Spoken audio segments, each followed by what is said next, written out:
The late afternoon sun poured liquid gold across the Atlanta skyline, transforming the glass facades of Midtown into blazing mirrors that threw light across Peachtree Street in sharp geometric patterns. Lieutenant Sarah Collins adjusted her sunglasses against the glare as she guided her unmarked Dodge Charger through the crawling traffic, the air conditioning working overtime against the Georgia heat that had pushed past 90 degrees for the sixth consecutive day. In the back seat, Max sat with his characteristic alertness, ears rotating like satellite dishes as he tracked the sounds of the city flowing past the windows. His tongue hung out slightly, not from exhaustion, but from the anticipation that always filled him when they were heading towards something that mattered. The call had come in 40 minutes ago, routed through dispatch with the kind of vague language that could mean everything or nothing. Anonymous tip. Suspicious activity. A phone repair shop on 14th Street that supposedly had too many visitors for such a small operation. 9 times out of 10, these calls amounted to nothing more than a concerned citizen misinterpreting a busy day or a personal grudge against a business competitor. But Sarah had learned to trust the 1 time out of 10 that changed everything. And something about the dispatcher's tone had carried an undercurrent of genuine concern. She turned right onto 14th, scanning the storefronts that lined both sides of the street. Midtown had changed dramatically over the past decade, the old buildings giving way to sleek developments and trendy restaurants that charged $18 for avocado toast. But pockets of the old Atlanta remained, stubborn holdouts against the tide of gentrification. The address she was looking for sat in one of those transitional zones, a strip mall that had seen better days wedged between a construction site and a parking garage. Quick Fix Mobile occupied the corner unit, its windows plastered with promises of same-day repairs and competitive prices. The signage was professional enough, black letters on a white background with a stylized smartphone logo that suggested legitimate business operations. 2 cars sat in the small parking lot out front, and through the tinted windows Sarah could see movement inside. She pulled into a spot across the street, killing the engine but leaving the AC running for Max. The Belgian Malinois watched her with knowing eyes as she checked her service weapon out of habit, the Glock 19 sitting comfortably in its holster. "We're just taking a look," she told him, though they both knew that statement rarely held true once they started working. Max's tail thumped once against the seat, his way of acknowledging the words while simultaneously dismissing them. Sarah stepped out into the heat, feeling it press against her like a physical weight. The uniform absorbed the sunlight and held it close, and she could feel sweat already forming along her spine. She walked toward the shop with the measured pace of someone who had nothing to hide and all the time in the world, using the approach to catalog everything she could see. The construction site next door was quiet, workers apparently having called it early due to the heat. A dumpster overflowed with debris near the fence line, and a portable toilet baked in the sun. The parking garage beyond it was half empty, the kind of structure that served the nearby office buildings and cleared out once the 9 to 5 crowd headed home. Normal. Everything looked normal. But Sarah had been a cop for 12 years, and she had learned that normal was often the most carefully constructed illusion. She pushed open the door to Quick Fix Mobile, a small bell announcing her arrival with a cheerful chime that seemed at odds with the fluorescent-lit interior. The shop was narrow but deep, display cases running along both walls filled with phone accessories and refurbished devices. A counter at the back separated the retail space from what she assumed was the repair area, and behind it stood a man in his early 50s with salt and pepper hair and the kind of smile that never quite reached his eyes. "Afternoon, officer," he said, his voice carrying the practiced warmth of someone accustomed to customer service. "What can I help you with today? Screen cracked? Battery dying? We see it all in here." Sarah approached the counter slowly, taking in the details. 2 other men worked at stations behind the counter, their backs turned to her as they hunched over devices with tools in hand. A door at the far end of the workspace stood closed, and she noted the electronic keypad beside it. "Just following up on a call," she said, keeping her tone conversational. "We received a report about some unusual activity in the area. Mind if I ask a few questions?" The man's smile never wavered, but something shifted behind his eyes, a microsecond of calculation, quickly hidden. Of course. I'm Victor Harmon, the owner. Happy to help Atlanta's finest any way I can. What kind of unusual activity are we talking about?" "That's what we're trying to determine. How long have you been operating here, Mr. Harmon?" 2 years this September. Built this place from the ground up, you know. Started with just me and a folding table. Now we've got 3 full-time technicians. He gestured proudly at the men behind him. American dream in action. Sarah nodded, her eyes drifting to the closed door at the back. "That's quite an operation. Mind giving me a quick tour, just so I can put the complaint to rest?" Victor's smile flickered just for an instant. "A tour? Well, I mean, we're pretty busy right now, and I've got customer devices back there. Privacy concerns, you understand. People trust us with their phones, their data. I can't just let anyone walk through." "I'm not anyone, Mr. Harmon. I'm a police lieutenant following up on a legitimate complaint. Do you have a warrant?" The question came too quickly, too practiced. Sarah had seen enough guilty people to recognize the deflection for what it was. An innocent business owner would have been confused, maybe annoyed, but ultimately cooperative. The immediate invocation of legal protection suggested someone who had prepared for this moment. "I don't need a warrant for a consensual walkthrough," Sarah replied calmly. "But if you'd prefer, I can certainly get one. Of course, that would mean shutting down your operation while we wait for the paperwork to go through. Could take hours, maybe longer, depending on how busy the judges are today." Victor's jaw tightened. The 2 technicians had stopped working, their attention now fixed on the conversation, even though they pretended otherwise. The air in the shop felt suddenly heavier, charged with an electricity that had nothing to do with the devices lining the walls. "Look," Victor said, his voice dropping to something more confidential, "I don't want any trouble. We run a clean business here. But I've got rights, and I've got customers who expect me to protect their property. You can't just walk in and start poking around." "I'm not poking around, Mr. Harmon. I'm asking for your cooperation. There's a difference." A long moment passed between them, the kind of silence that contains entire conversations. Sarah watched Victor's face cycle through options, saw him weighing the risks of compliance against the risks of resistance. She had seen that calculation before, in interrogation rooms and traffic stops and domestic disturbances. It was the look of someone trying to determine just how much trouble they were already in. Finally, Victor exhaled. "Fine, a quick tour, but you don't touch anything, and you don't take pictures. Those are my conditions." "Appreciated." He lifted a section of the counter, allowing her to pass through to the workspace.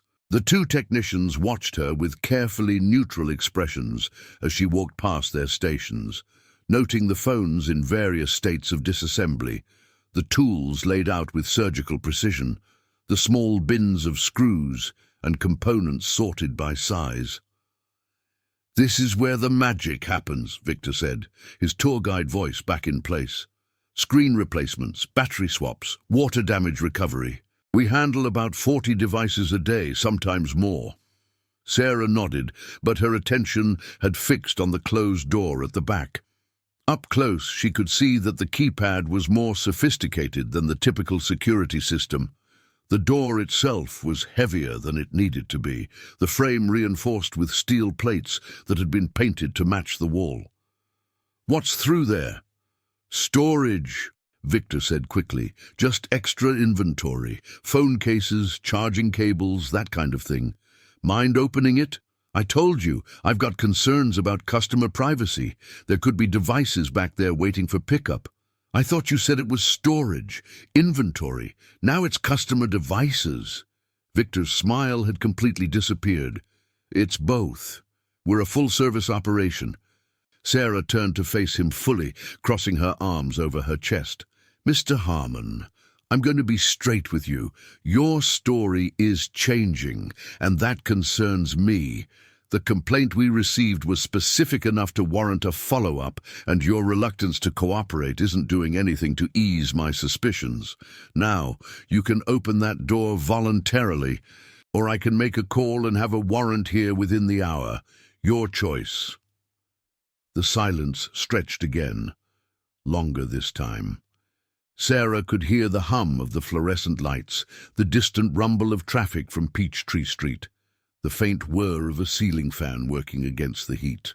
The two technicians had abandoned any pretense of work, their eyes moving between Victor and the police lieutenant like spectators at a tennis match. I want to call my lawyer, Victor said finally. That's your right. But I should tell you that if you're hiding something in that room, bringing in a lawyer just delays the inevitable, and it makes me a lot less inclined to consider this a misunderstanding. Victor's face had gone pale beneath his artificial tan. Sweat beaded on his forehead, despite the air conditioning. He was a man standing at a crossroads, and Sarah could see him realizing that both paths led somewhere he didn't want to go. There might be some things in there, he said slowly, that look bad out of context. Context is exactly what I'm here for. Before Victor could respond, a sound came from the parking lot outside, car doors slamming, voices raised in Spanish. Victor's head snapped toward the front of the shop, and the two technicians exchanged a look that communicated more than words ever could. "Expecting company?" Sarah asked. Victor didn't answer. He was already moving toward the counter, his hand reaching beneath it for something Sarah couldn't see. Her own hand went to her weapon, fingers closing around the grip of her Glock with practiced ease. "Don't do anything stupid, Mr. Harmon." The front door burst open, and three men pushed inside with the aggressive confidence of people who owned whatever space they occupied. They wore expensive suits despite the heat, gold chains visible beneath open collars, their eyes hidden behind designer sunglasses. The lead man was younger than the others, maybe early 30s, with slicked back hair and a scar that ran from his left eyebrow to his cheekbone. He stopped short when he saw Sarah, his momentum carrying him 2 steps past where he intended to stop. The sunglasses came off, revealing eyes that were flat and cold as stones. "Who the hell is this?" he demanded, the question directed at Victor.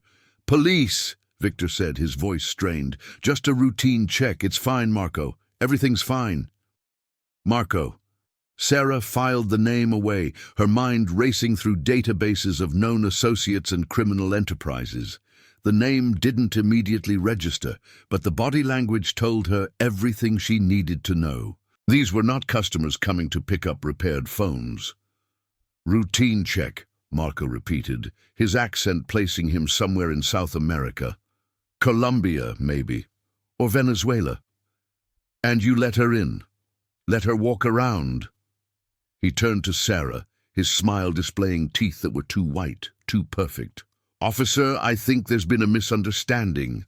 We're just here to see our friend Victor. Private business, nothing that concerns the police." "Everything concerns the police when it happens in my jurisdiction," Sarah replied. She had positioned herself with her back to the wall, keeping all 5 men in her line of sight. The odds weren't good, but she had been in worse situations. "I'm going to need to see some identification from all of you." Marco laughed, the sound carrying no humor. "Identification, of course." He reached into his jacket, and Sarah's grip tightened on her weapon. "Slowly," she said. "Very slowly." He produced a wallet, flipping it open to display a driver's license with a Florida address.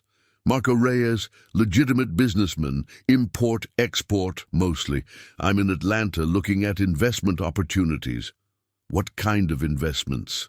The profitable kind. His smile widened. Is there a problem with that? Sarah took the license, examining it while keeping her peripheral vision on the other men. The document looked authentic, but that meant nothing in an age when quality forgeries could be purchased online for a few $100s. You're a long way from Miami, Mr. Reyes. Atlanta's a growing market. Tech sector.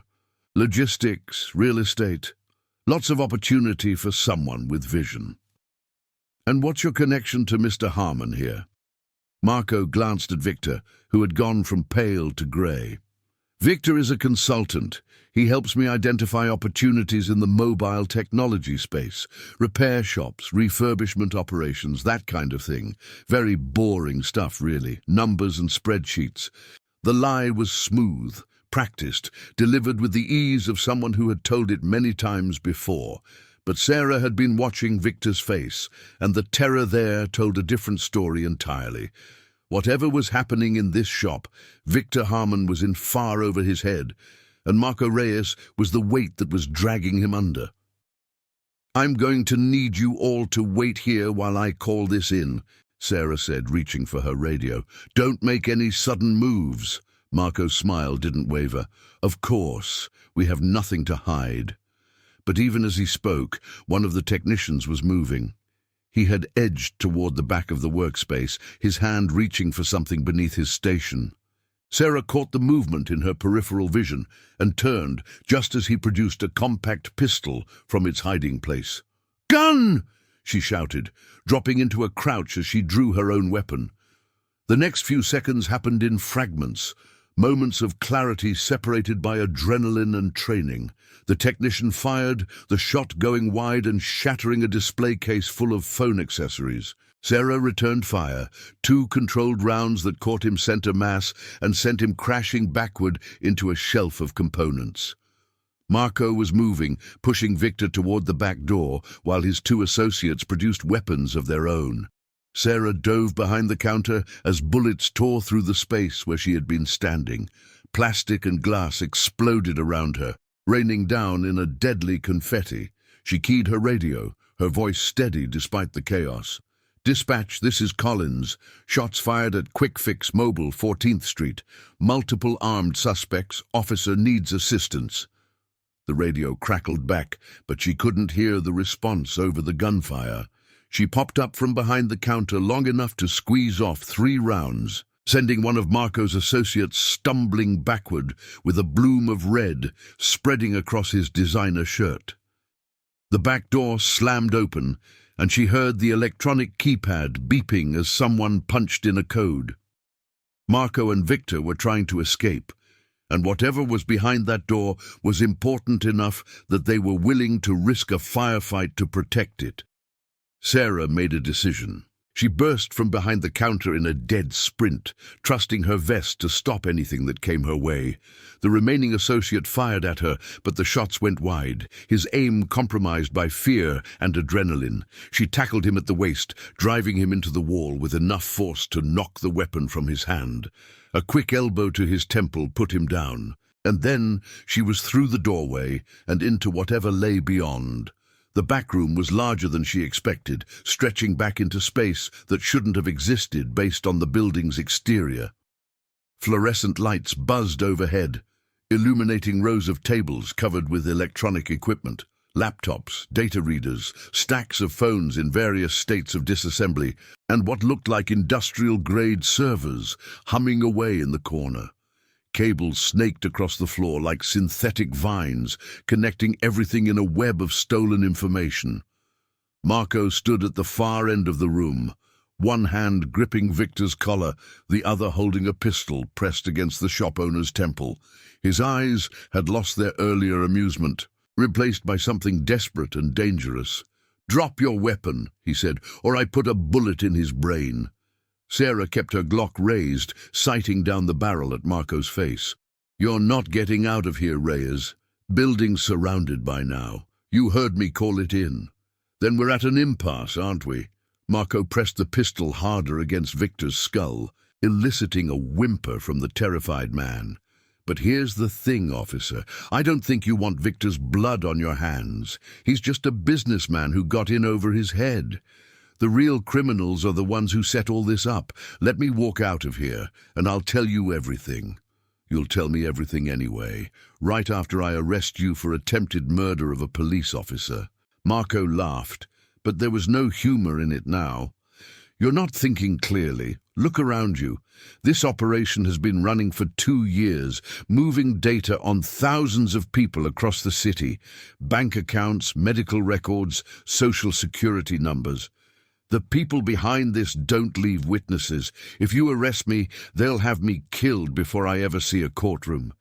But if you let me go, I can disappear, and I can make sure you get everything you need to take down the entire network." It was a tempting offer, delivered with the desperation of a man who knew his options were running out. Sarah had seen this before too, the moment when criminals realized that their carefully constructed worlds were collapsing around them, when self-preservation became the only priority. But she had also seen what happened when you made deals with devils.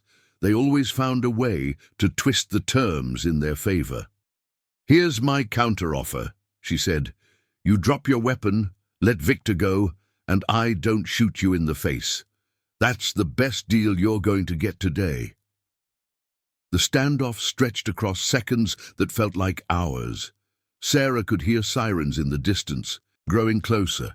Backup was coming, but she wasn't sure it would arrive in time. Marco's finger was tight on the trigger, and Victor's eyes were squeezed shut in anticipation of the bullet that might end his life. And then she heard it, a sound that cut through the tension like a blade through silk, barking, distant but approaching rapidly. Max. Somehow he had gotten out of the car. Marco heard it too. His eyes flickered toward the door, just for an instant, and in that instant Sarah moved. She fired once, the round catching Marco's shoulder and spinning him away from Victor. His own shot went wild, punching through the ceiling tiles as he stumbled backward. Victor collapsed to the ground, sobbing with relief, while Marco tried to raise his weapon with his damaged arm. Max came through the door like a missile, 70 pounds of muscle and fury launched directly at the threat. He hit Marco at chest height, driving him to the ground with the kind of impact that knocked the breath from anyone who received it. The gun skittered across the floor, and Marco screamed as Max's jaws closed around his forearm. "Max, hold!" Sarah commanded, and the dog froze in place, maintaining his grip but not increasing the pressure. Marco writhed beneath him, blood seeping from his shoulder and arm, his face twisted in pain and fury. "Good boy," Sarah said, allowing herself a moment of pride before the reality of the situation crashed back over her. She had a room full of evidence, 2 men down in the front of the shop, 1 dead or dying, 1 unconscious, and a wounded suspect who had just tried to execute a hostage. The paperwork alone would take days, but first she needed to understand what she was looking at. She moved through the back room with her weapon still drawn, scanning for any additional threats. The equipment hummed around her, servers processing data that had been stolen from innocent people who thought they were just getting their phones repaired. She saw the setup clearly now. Customers would bring in their devices for repair, and while the phones were in the shop's possession, the technicians would clone everything. Contacts, photos, emails, banking apps, passwords stored in browsers. Everything that made up a modern life, duplicated and stored for exploitation. The scale was staggering. Printouts on one table showed bank account numbers and balances, sorted by value. Another table held stacks of credit cards, freshly printed with stolen information. A whiteboard on the wall displayed what looked like an organizational chart, names and addresses scattered across the city, each one representing a victim whose life had been invaded without their knowledge. Victor was still on the ground, his sobs subsiding into hiccuping breaths. Sarah knelt beside him, keeping her voice calm despite the adrenaline still coursing through her system. "Victor, I need you to talk to me. Tell me what this is." He looked up at her with eyes that held equal parts terror and relief. "They made me do it. Marco and his people. They came to me 2 years ago with a proposition. Let them use the back room for their operation, and they'd make sure I never wanted for anything. Money, protection, whatever I needed. I didn't know what they were doing at first. By the time I figured it out, it was too late to walk away." "Who's they? Who's running this?" Victor shook his head, fresh tears cutting tracks through the grime on his face. "I don't know names. Marco is just middle management. He reports to someone else, someone bigger. They've got operations like this all over the city. Phone repair shops, electronics recyclers, computer repair services. Anywhere people hand over their devices to strangers. It's a network, officer. A whole network." The sirens were right outside now, their wail filling the back room with urgency. Sarah heard the front door being breached, the shouts of officers clearing the space. She keyed her radio and reported her location, then turned back to Victor. "You're going to tell us everything. Every name you know, every address, every transaction. You understand me?" Victor nodded frantically. Yes, anything. I'll cooperate. Just please protect me from them. You don't know what they do to people who talk." Sarah glanced at Marco, who had gone silent beneath Max's weight. The fight had gone out of him, replaced by the dull acceptance of someone who knew their future had narrowed to a set of very unpleasant options. "We'll take care of you," she said, though she made no promises about what that care would ultimately mean. Witness protection, maybe, if Victor's information proved valuable enough, or prison, if it turned out he was more complicit than he claimed. Either way, his life as he knew it was over. Officers flooded into the back room, their flashlights cutting through the fluorescent haze as they took in the scope of the operation. Sarah identified herself and gave a rapid summary of the situation, then stepped back to let the crime scene technicians do their work. Max remained at her side, his tail wagging despite the blood that stained his muzzle. He had been a good boy, and he knew it. "How did you get out of the car?" she murmured, scratching behind his ears. "I know I locked the doors." Max just looked at her with those intelligent eyes, and she could swear he was smiling. Some mysteries weren't meant to be solved. The next few hours blurred together in a haze of procedure and protocol. The 2 men in the front of the shop were confirmed as one dead, one critical. Marco was transported to Grady Memorial under guard, his wounds serious but not life-threatening. Victor was taken into custody, already spilling information to anyone who would listen in hopes of earning some measure of leniency. And the evidence from the back room was catalogued and photographed, each piece adding to a picture that grew more disturbing with every passing minute. Sarah remained on scene until well after dark, watching the CSI team work while her mind processed the implications of what they had uncovered. This wasn't a simple identity theft ring. The organizational chart on the whiteboard suggested something far more sophisticated, a criminal enterprise that had embedded itself into the fabric of the city like a parasite. How many other shops like this were out there? How many people had already had their lives stolen without ever knowing it? She thought about all the times she had handed her phone to a stranger for repair, trusting that the transaction was exactly what it appeared to be. The innocence of that trust now felt almost naive. In a world where digital identity meant everything, the people who could steal it held a power that traditional criminals could only dream of. Detective Ray Patterson from Major Crimes found her standing outside the shop, Max at her feet, both of them staring at the Atlanta skyline as the last light of day faded to purple. "Hell of a bust, Lieutenant," he said, offering her a bottle of water that she accepted gratefully. "We've been trying to crack this network for 6 months. Had no idea they were operating out of a damn phone repair shop." "They hide in plain sight," Sarah replied. "That's what makes them so dangerous. People don't question the businesses they use every day." Patterson nodded, his weathered face reflecting the weight of too many cases and not enough victories. The feds are going to want in on this. NSA, FBI, maybe even Homeland Security. Data crimes cross all kinds of jurisdictional lines.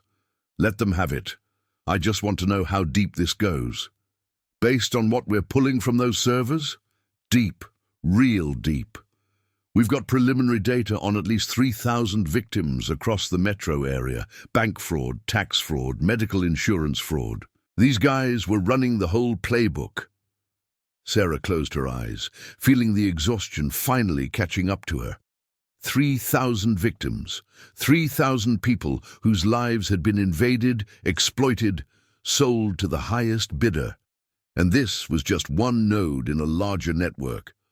"What about Marco Reyes?" she asked. "Any word on who he reports to?" "He's not talking. Clammed up the minute his lawyer showed up. Some high-priced defense attorney out of Miami flew up on a private jet as soon as he heard about the bust. These people have serious resources. Victor said there's someone bigger, someone running the whole operation." Patterson shrugged. "There always is, but getting to them is like trying to grab smoke. They insulate themselves with layers of middlemen and shell companies. By the time you trace the money to its source, it's been washed through a dozen different accounts in a dozen different countries." Max shifted at Sarah's feet, pressing his warm body against her leg in a gesture of comfort that he seemed to sense she needed. She reached down to stroke his head, drawing strength from the simple connection. "So what do we do?" "We follow the evidence. We flip whoever we can flip. We build a case, piece by piece, until we've got enough to bring the whole thing down." Patterson paused, studying her face in the dim light.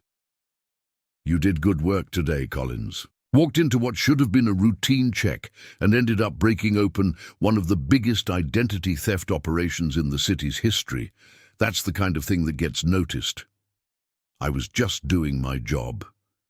"Sure, but you did it well." He clapped her on the shoulder and headed back toward the shop, leaving her alone with Max and the gathering night. The city spread out before her, lights beginning to flicker on in windows and along streets as Atlanta transitioned from day to night. Somewhere out there, the people responsible for this operation were watching the news, learning that one of their nodes had been compromised. They would be making plans, covering tracks, preparing to cut their losses and disappear. But they had made a mistake. They had built their operation on the assumption that no one would look too closely at a simple phone repair shop. They had underestimated the instincts of a K-9 who could smell deception like others smelled fear. And they had definitely underestimated the lieutenant who had walked through their front door expecting nothing and found everything. Sarah climbed into her car, Max jumping into the back seat with the ease of long practice. She sat for a moment with her hands on the wheel, processing the day's events and trying to imagine what came next. The investigation would consume weeks, maybe months. There would be interviews and depositions and court appearances, an endless parade of bureaucratic necessities that would test her patience at every turn. But there would also be justice. Somewhere at the end of this road, the people who had built their empire on stolen lives would face consequences. It might take time. It might take everything she had. But Sarah Collins had never walked away from a fight that mattered. She started the engine and pulled out into traffic, the city lights painting patterns on her windshield as she drove toward home. Tomorrow would bring new challenges, new revelations, new opportunities to bring this case to its conclusion.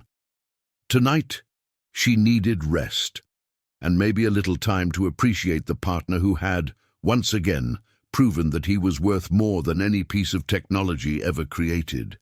"Good boy, Max," she said again, watching his ears perk up in the rearview mirror. "Good boy." Idun.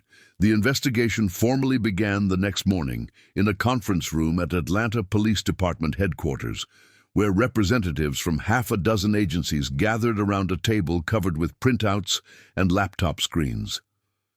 FBI Special Agent Diana Torres led the federal contingent, a sharp-featured woman in her 40s with a reputation for dismantling complex criminal networks. She had flown in from Washington overnight, and the circles under her eyes did nothing to diminish the intensity of her focus.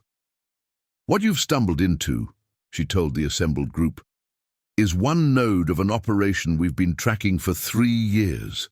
We call it the Hydra Network because every time we cut off one head, 2 more seem to grow back. Phone repair shops are just the beginning.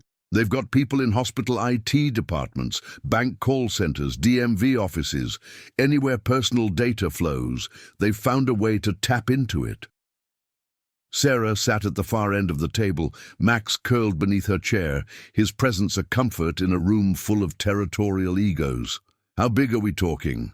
"Conservative estimate, $50 to $60 million in fraud over the past 5 years. That's what we can trace. The real number is probably 3 or 4 times that." Detective Patterson whistled low. "That's not a criminal enterprise. That's a corporation." "It functions like one," Agent Torres agreed. "They've got HR, payroll, IT support. They recruit specialists and train them in-house. The operation you busted yesterday was staffed by people who went through a 6-week training program on data extraction techniques. These aren't street-level criminals. They're professionals." Sarah thought about Victor Harmon, sobbing on the floor of his back room, claiming he had been coerced into participation.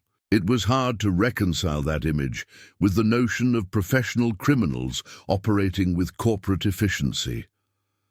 "Victor says he was forced into it," she said, "threatened if he didn't cooperate." "They all say that." Torres's voice held no sympathy. "But the money in his accounts tells a different story. He's been taking a percentage of the profits for 2 years. That's not coercion. That's partnership." "So we can't trust anything he tells us?" "We can trust the parts we can verify. And right now, the most important thing he can give us is Marco Reyes." Torres pulled up a photo on one of the laptops, displaying the scarred face of the man who had held a gun to Victor's head. "Reyes is mid-level management in the organization, responsible for overseeing operations along the Southeast Corridor. He reports to someone we call the Architect, a figure we've never been able to identify. If we can get Reyes to flip, he could give us the whole structure." Patterson leaned forward. His lawyers already put up a wall. "Reyes isn't saying anything without a deal." "Then we need to make him want to talk." Torres looked around the table, her gaze settling on Sarah. "Lieutenant Collins, you had direct contact with Reyes during the incident. What was your read on him?" Sarah considered the question carefully. She had faced Marco for only a few minutes, but those minutes had revealed more than hours of interrogation might uncover. "He's smart, but he's scared, not of us, of whoever's above him. When he was trying to bargain for his freedom, he said they don't leave witnesses. He knows what happens to people who get caught and start talking. So he's more afraid of his bosses than he is of prison." "Exactly. If we want him to cooperate, we need to make him more afraid of what happens if he doesn't." Torres nodded slowly, a plan forming behind her calculating eyes. "Witness protection isn't going to cut it. He knows these people have resources, connections. They could find him anywhere we put him. But what if we could offer him something better?" "Like what?" "Like revenge."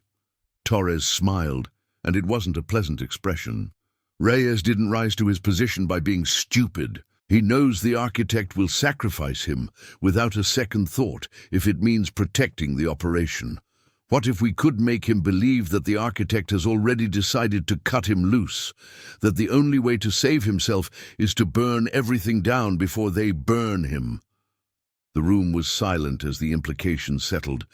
It was manipulation, pure and simple, playing on the fears and resentments that existed within any hierarchical organization. But it might work. If Reyes believed he had been betrayed, his loyalty would evaporate like morning dew. "How do we convince him?" Patterson asked. "We manufacture evidence, intercepts that suggest the Architect has ordered his elimination. Financial records showing his cut has been redirected to other accounts. Make him think he's already been written off." Sarah felt uncomfortable with the deception, but she understood the necessity. Fighting criminals who operated with corporate sophistication required tactics that went beyond traditional police work. You couldn't play by the rules when your opponents were writing new ones every day. "I want to be there when you present it to him," she said. "He knows me, tried to bargain with me. If I'm the one delivering the message, it might carry more weight." Torres considered this for a moment, then nodded. "Agreed. We'll set it up for tomorrow afternoon.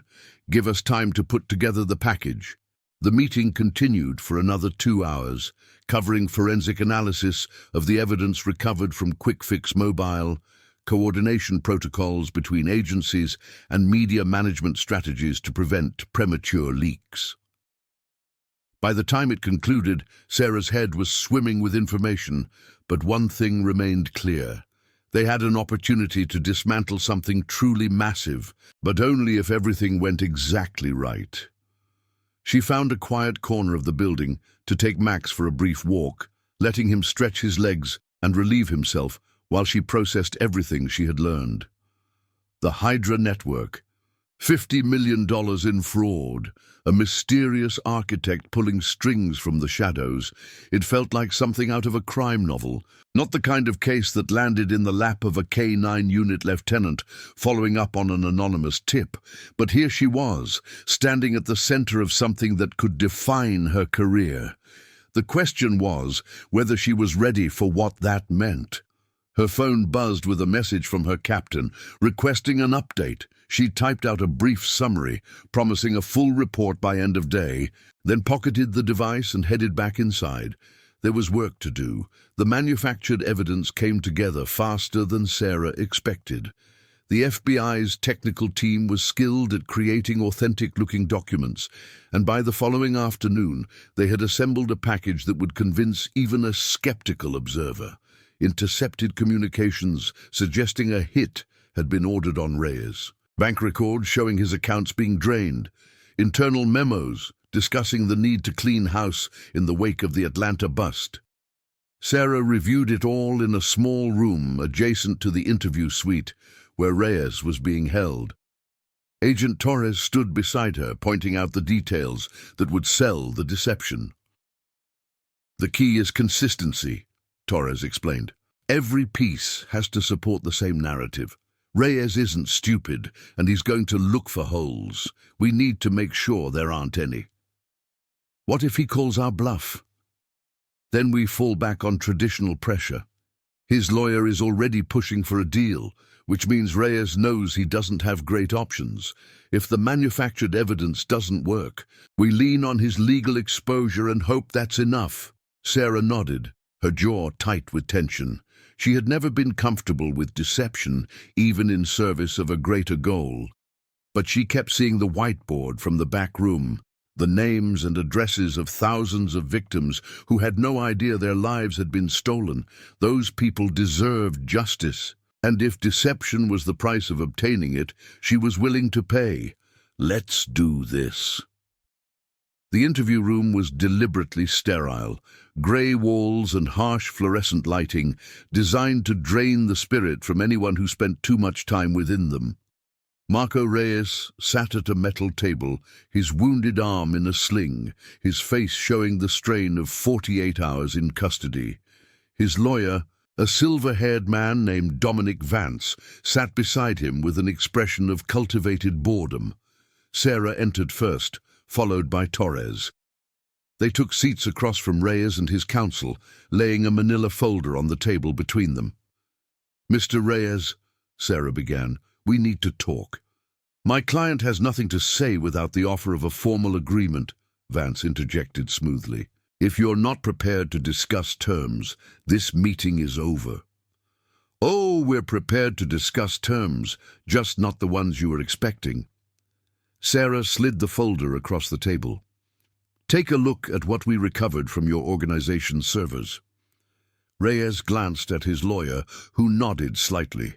He reached for the folder with his good hand and began to flip through the contents, his expression shifting from skepticism to concern to something approaching panic as he absorbed the manufactured evidence. "This is bullshit," he said finally, but his voice lacked conviction. "These aren't real." "They're as real as it gets," Torres replied. "Your bosses have already written you off, Marco. You're a liability now. The only question is whether we get to you before their cleanup crew does." "You're lying. They wouldn't do this to me. I've been loyal for 5 years. "Loyalty goes both ways, but it looks like yours was a one-way street." Sarah leaned forward, her voice softening. "I was there when you tried to escape, Marco. I saw how scared you were, not of prison, of them. You knew this was coming, didn't you? Somewhere deep down, you knew that the moment things went wrong, they would sacrifice you without a second thought." Reyes's face had gone pale, his eyes darting between the documents and the faces of his interrogators. His lawyer was studying the materials with increasing alarm, clearly recognizing that his client's situation had become significantly more complicated. "What do you want?" Reyes asked, his voice barely above a whisper. "The architect. We want everything you know about the person running this operation. Names, locations, methods of communication. You give us that, and we'll give you something better than witness protection. We'll make sure the whole world knows you cooperated, that you brought down the entire network. If they come after you, then they'll be admitting that everything you said was true." It was a gamble, offering publicity instead of secrecy, but Sarah was counting on Reyes's wounded pride to outweigh his fear. He was a man who had climbed the ladder of a criminal organization, who had enjoyed power and respect. Being discarded like a used tissue would be an insult he couldn't tolerate. The silence stretched across the room, broken only by the buzz of the fluorescent lights. Vance whispered something to his client, but Reyes waved him off, his attention fixed on Sarah. "If I talk," he said slowly, "you protect me until the trial. Real protection, not some safe house in Wyoming, and I want it in writing that I won't face federal charges beyond what's already on the table."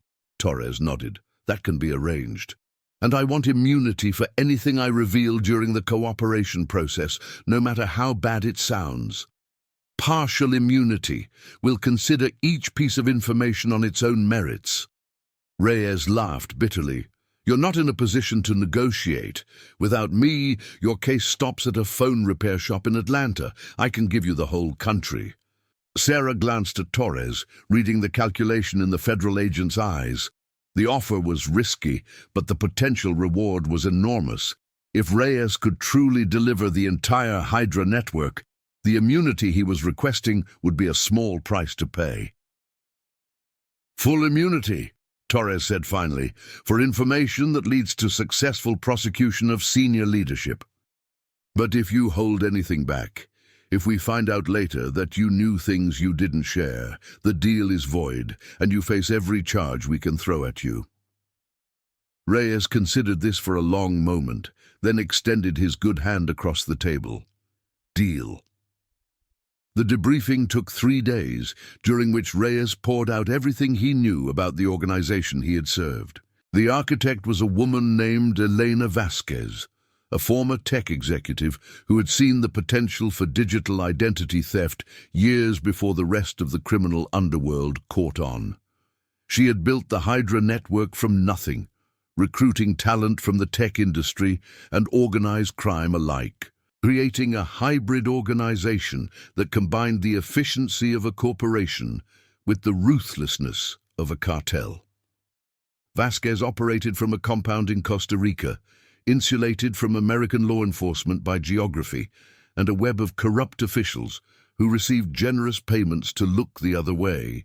She rarely communicated directly with her operatives, preferring to work through a series of cutouts and encrypted channels that made tracing her commands nearly impossible. But Reyes had met her. Twice, both times at summits where the organization's regional managers gathered to discuss strategy and receive their directives for the coming year.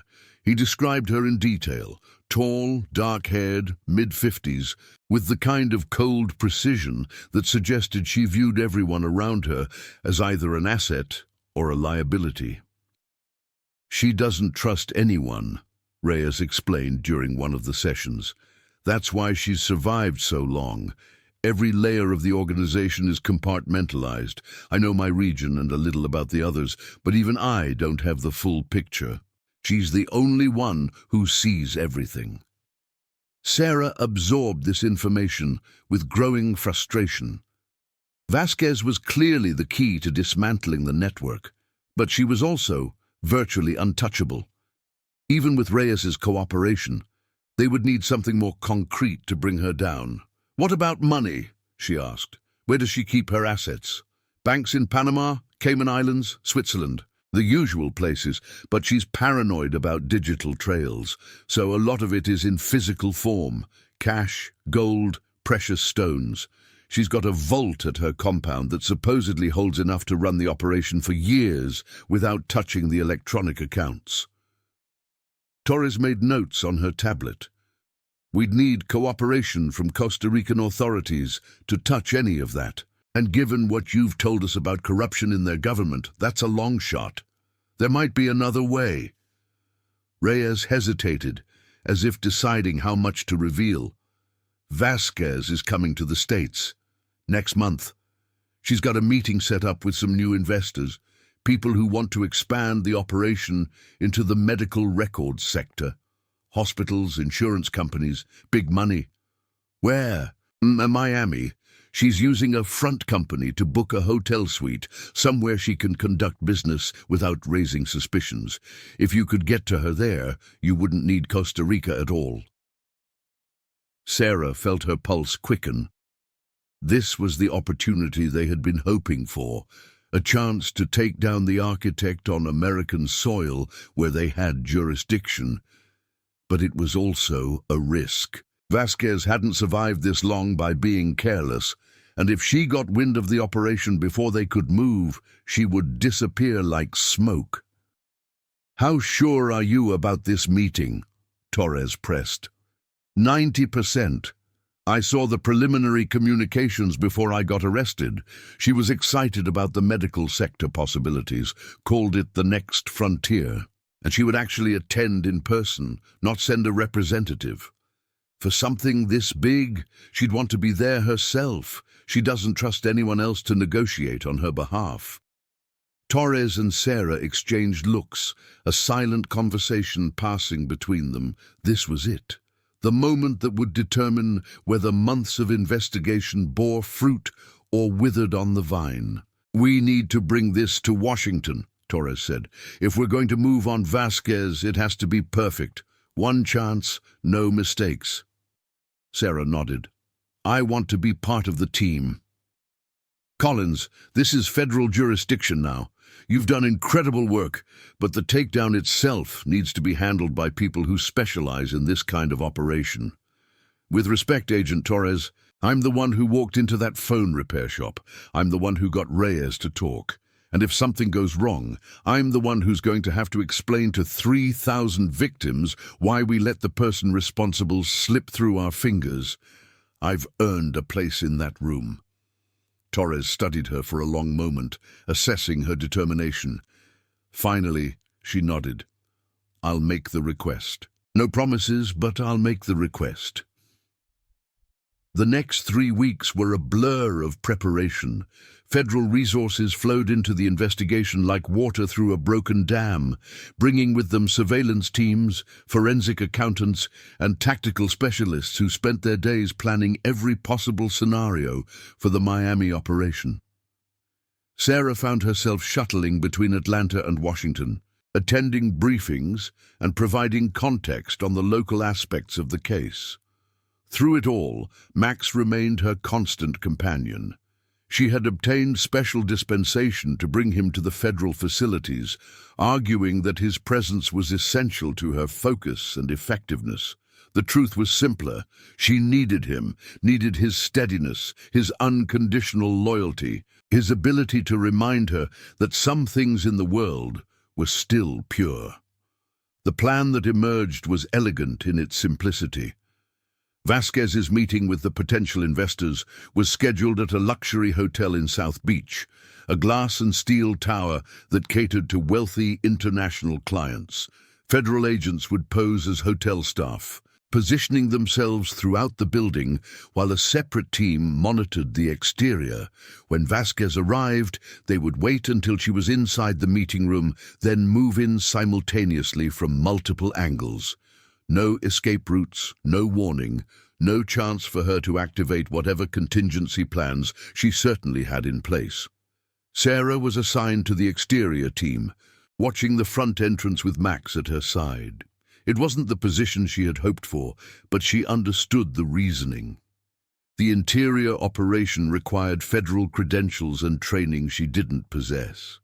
Still, being part of the team at all was more than she had expected. The day of the operation arrived with the kind of perfect Miami weather that seemed to mock the tension thrumming through every member of the assembled forces.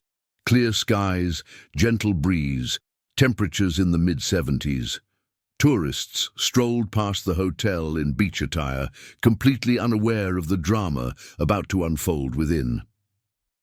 Sarah sat in an unmarked vehicle across the street, her eyes fixed on the entrance, while Max occupied the back seat with calm alertness.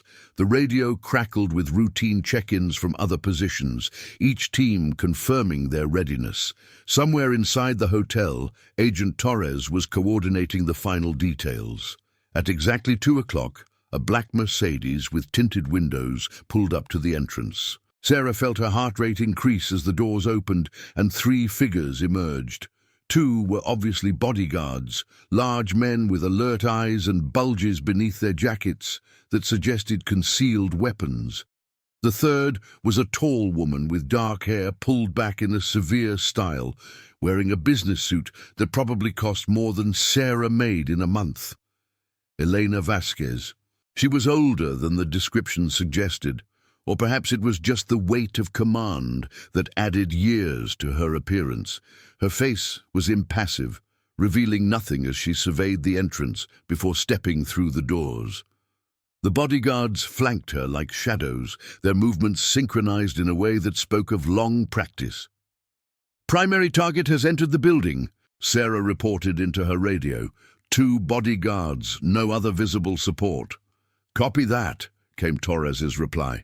"Teams in position. Wait for my signal."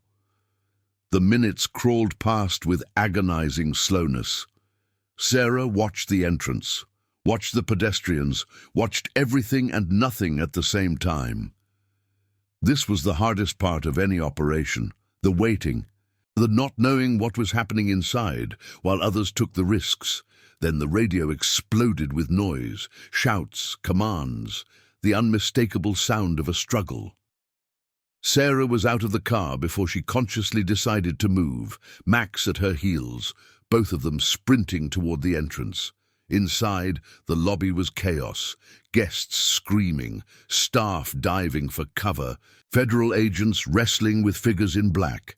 One of the bodyguards was down, blood pooling beneath him, while the other had managed to draw his weapon and was exchanging fire with agents near the elevator bank. But Vasquez was gone. Sarah scanned the chaos frantically, searching for the distinctive figure of the woman who had built an empire on stolen identities. Not in the lobby, not near the fallen bodyguard, not anywhere in sight. "She's running!" someone shouted. "Stairwell access, north side." Sarah didn't hesitate. She charged toward the indicated door, Max racing ahead of her with the instinct of a predator who had found a scent. They burst into the stairwell to find Vasquez 3 flights up, moving with surprising speed for her age. "Stop! Police!" Vasquez didn't stop. She reached the 4th-floor landing and pushed through the door, disappearing into the corridor beyond. Sarah and Max followed, their footsteps echoing in the concrete chamber. The 4th floor was in chaos of its own kind, guests emerging from rooms to see what the commotion was about. Vasquez shoved past them without regard, leaving a trail of startled faces and dropped drinks in her wake. Sarah followed the trail, Max pulling ahead with his superior speed. They caught her at the end of the corridor, where a window overlooked a narrow alley 4 stories below. Vasquez had the window open, the wind whipping her hair as she assessed the possibility of escape. Then Max was there, his body positioned between her and the opening, his growl filling the space with unmistakable menace. "Don't," Sarah said, her weapon trained on the woman's back. "It's over." Vasquez turned slowly, her face finally showing emotion. Not fear, as Sarah might have expected. Resignation, the look of someone who had always known this moment would come and had simply hoped it would take longer. "You're the one from Atlanta," she said, her voice carrying a trace of an accent Sarah couldn't place. "The lieutenant who walked into my phone shop and ruined everything." "That's right. You have no idea what you've done." Vasquez shook her head slowly. "I built something extraordinary, not just a criminal enterprise, an entire infrastructure for harvesting human identity. It took years, countless resources, relationships with people whose names would shock you. And now, because one K-9 dog sniffed a door he shouldn't have, all of it collapses." Sarah kept her weapon steady. "You stole people's lives. You destroyed their credit, their savings, their sense of security. That's not extraordinary, that's predation. It's capitalism. The strong consume the weak. I simply recognize that in the digital age, the strongest predators are the ones who control information." Vasquez smiled, and it was the smile of someone who had nothing left to lose. "You'll stop my operation, yes. You'll arrest my people and seize my assets and congratulate yourselves on a job well done. But the methods I developed, the infrastructure I created, those won't disappear. Others will rebuild. The game continues. Not for you. No, not for me." Vasquez held out her hands, wrists together. "I surrender. I trust you'll inform me of my rights." Sarah holstered her weapon and pulled out handcuffs, the metal clicking into place with a finality that seemed to echo through the corridor. Max relaxed slightly, his tail beginning to wag as he recognized the victory. "Elena Vasquez, you are under arrest for conspiracy to commit identity theft, wire fraud, money laundering, and a whole list of charges that will take us days to fully articulate. You have the right to remain silent. You have the right to an attorney. If you cannot afford one, one will be appointed. Do you understand these rights?" Vasquez laughed softly. "I have 17 attorneys on retainer across 4 countries. Understanding rights is not my problem." Federal agents arrived moments later, swarming the corridor with weapons drawn. Torres was among them, her face showing a mixture of relief and triumph. "Collins, I should have known you'd be the one to catch her." Max did most of the work. Sarah scratched behind her partner's ears. "I just followed the smart one." The processing of Elena Vasquez took weeks. She was arraigned on enough charges to ensure she would never see freedom again, her army of attorneys unable to overcome the evidence that had been assembled against her. Reyes's testimony proved crucial, corroborated by documents and data recovered from the Miami meeting and the Costa Rican compound, which was eventually raided through a carefully negotiated international cooperation agreement. The Hydra network collapsed in stages, each arrest leading to more intelligence that led to more arrests. By the time the operation was declared complete, over 200 individuals had been taken into custody across 7 countries. The financial recovery effort was still ongoing, but preliminary estimates suggested that a significant portion of the stolen funds would be returned to their rightful owners. Sarah returned to Atlanta as something of a celebrity, though she did her best to avoid the spotlight. Interviews were deflected to the Public Affairs Office, and she declined the mayor's invitation to a commendation ceremony in favor of a quiet dinner with her K-9 unit colleagues. The attention would fade eventually. The work would continue. She found herself back at the site of Quick Fix Mobile one evening, the storefront now empty and dark behind crime scene tape that had been weather-worn by weeks of exposure. The sign had been removed, leaving only shadows where the letters had once been. In a few months, something new would open here, a restaurant maybe, or another small business seeking to make its way in a changing city. No one walking past would ever know what had happened inside. Max sat beside her on the sidewalk, his eyes tracking the movement of pedestrians with professional interest. His wound from the initial confrontation had healed cleanly, leaving only a small scar beneath his fur as evidence of the violence that had taken place. "You know what I've been thinking about," Sarah said, not expecting an answer but finding comfort in the act of speaking to him. All those people who brought their phones here, just regular people who had something break and needed it fixed. They trusted Victor because he smiled and gave them a good price and told them everything would be ready by Tuesday. They had no reason to think anything was wrong. Max's tail thumped against the pavement, his way of acknowledging her words. "That's what scares me, not the criminals. We know they exist, we can prepare for them. It's the trust that scares me.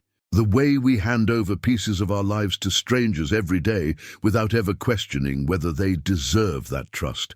Our phones, our data, our identities, we give it all away and assume it will be safe." She paused, watching a young couple pass by on the opposite sidewalk. They were absorbed in their phones, thumbs dancing across screens, oblivious to the world around them. But I guess that's why we do what we do, right? Because most people can't protect themselves from the things they can't see coming.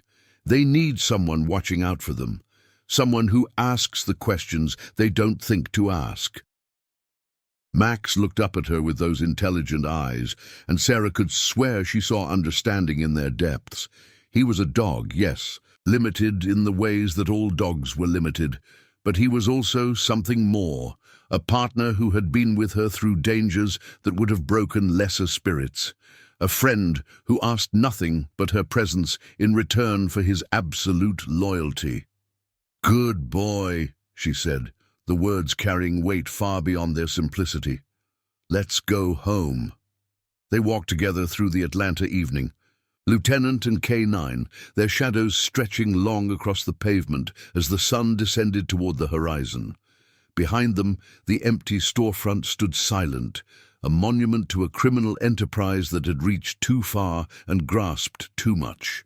Ahead of them, the city continued its endless rhythm, millions of lives intersecting and diverging in patterns too complex to comprehend. Somewhere in that complexity, new threats were forming.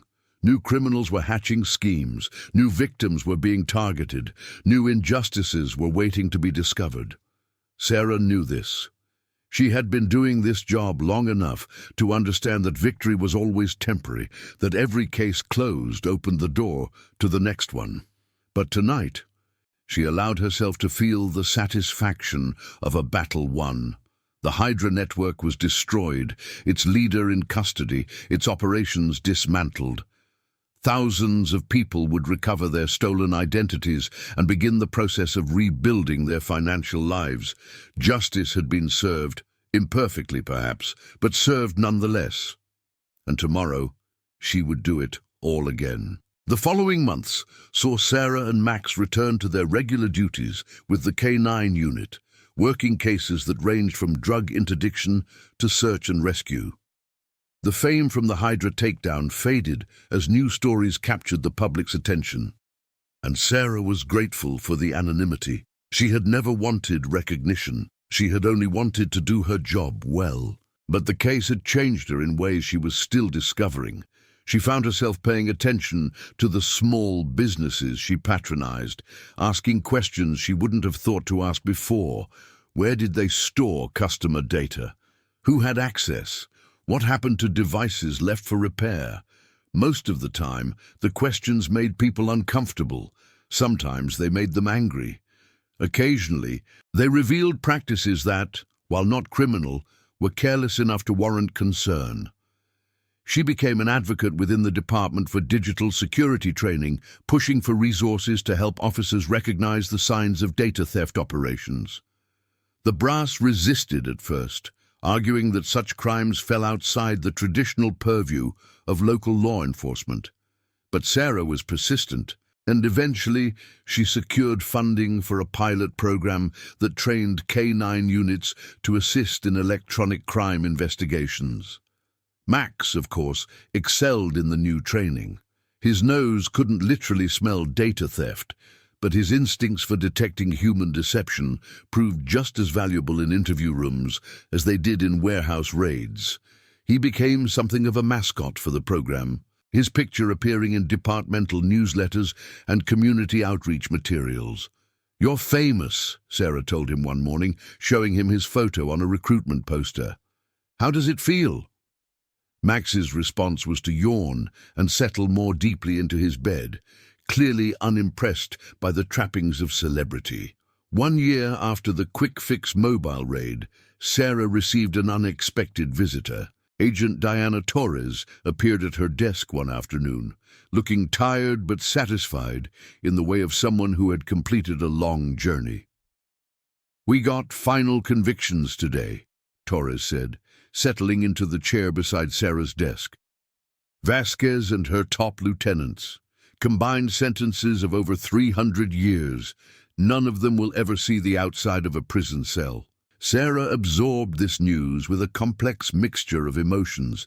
Relief, certainly, satisfaction, but also a strange kind of melancholy, as if the closure of the case had closed something inside her as well. "What about the victims?" she asked. "The recovery efforts?" "Ongoing but progressing.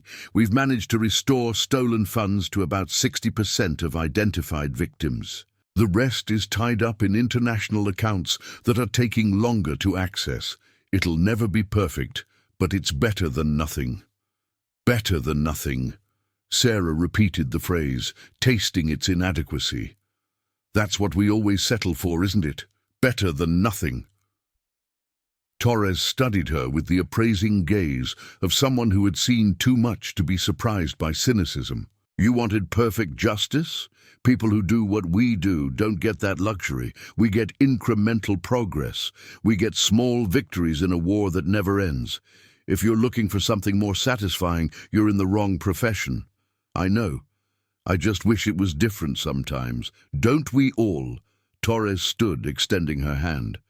"For what it's worth, Collins, you made a difference. Not just in this case, but in how the Bureau approaches digital crime investigations going forward. The methods you developed with your K-9 program are being adopted at the national level. That's not nothing." Sarah shook the offered hand, managing a small smile. "Thank you, Agent Torres. It's been an education. Call me Diana. After everything we've been through, I think we've earned first names." After Torres left, Sarah sat for a long time at her desk, staring at the stack of case files that never seemed to diminish. Max lay at her feet, his breathing slow and steady, the sound of pure contentment. The job would continue. The cases would accumulate. There would be victories and defeats, moments of triumph and hours of frustration. But sitting there, with her partner beside her and the knowledge that she had helped bring down something truly monstrous, Sarah felt something she had almost forgotten how to feel. Peace. It wouldn't last. It never did. But for now, in this moment, it was enough. She reached down to scratch Max's ears, and his tail wagged in response. "Ready for the next one?" she asked.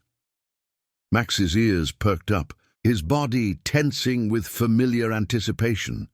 He was always ready. That was what made him who he was. Sarah pulled the top file from the stack and began to read. The work continued. The city of Atlanta spread out beyond her window, millions of lives unfolding in patterns of hope and struggle. Somewhere out there, new crimes were being committed, new victims were crying for help, new injustices were waiting to be discovered, and Lieutenant Sarah Collins and her K-9 partner Max would be there to answer.